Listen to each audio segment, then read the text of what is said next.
4:30 वाजलेले आहेत आणि आपण आहोत सध्या 248 सोलापूर शहर उत्तर विधानसभा मतदारसंघातील पंजाब तालीम परिसरामध्ये।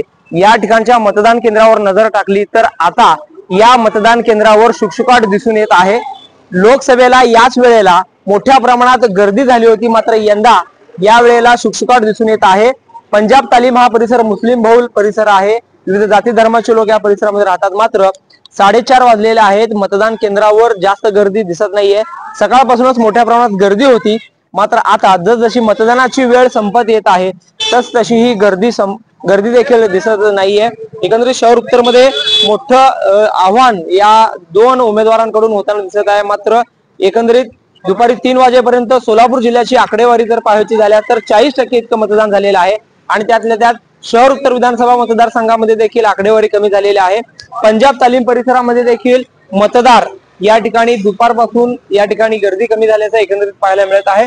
सकाळपासून मोठ्या प्रमाणात गर्दी होती, मात्र आता जसजशी मतदानाची अंतिम वेळ जवळ येत आहे तसतशी मतदार यांची गर्दी या ठिकाणी होताना दिसून येत नाहीये। झहूर साहेब सोबत अकबर बागवान, लोकप्रधान सोलापूर।